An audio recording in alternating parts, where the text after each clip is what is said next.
Hello guys, প্রথমবার নারকোল দোলায় উঠতে গিয়ে এরকম অবস্থা হবে সত্যিই ভাবতে পারিনি। পুরো ঘটনাটা জানতে পারবে ভিডিওটা একদম শেষ পর্যন্ত দেখো। একটু সন্ধ্যে সন্ধ্যে হতেই রেডি হয়ে সব ফ্যামিলি মিলে বেরিয়ে পড়লাম মেলা দেখতে যাওয়ার জন্য, এবং আমার সঙ্গে ছিল ভাই ও কিছু বোনেরা। তারপর পৌঁছে গেলাম মেলাতে। মেলায় পৌঁছে দেখি নারকোল দোলা, ডিস্কো অনেক কিছুই বসেছে। তারপর মেলায় এটা ওটা দেখতে দেখতে যাচ্ছিলাম। তারপর সবার ইচ্ছা হলো নারকোল দোলা চাপবে। তারপর চলে এলাম নারকোলদোলার কাছে। তারপর এক এক করে উঠে দাদাকে টিকিট দিয়ে সবাই বসে পড়লাম। তারপরে যা মজাটা হলো তোমরাই দেখো গাইস।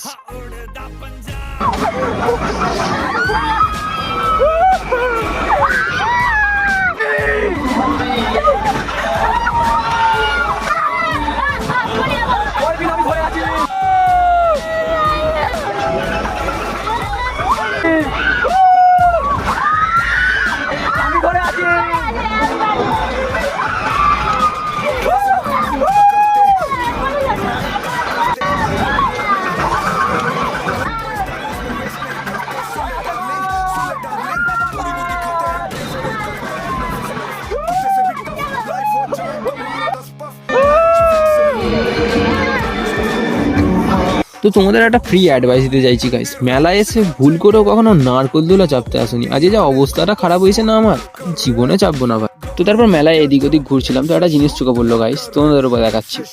এখানে 20 টাকার 6টা বল পাওয়া যাচ্ছে। তুমি যদি স্কোর অনুযায়ী বলগুলো ঠিকঠাক ফেলতে পারো তো গিফট পাওয়া যাবে, কিন্তু পোড়া কপালে কিচ্ছু পাওয়া যায় না। তারপর সবাই মেলা থেকে বেরিয়ে পড়লাম বাড়ি যাওয়ার জন্য। তো আজকের ভিডিওটা এই পর্যন্তই ছিল গাইস। ভালো লেগে থাকলে লাইক ও সাবস্ক্রাইব করতে ভুলবে না। তো এখনকার মতন বা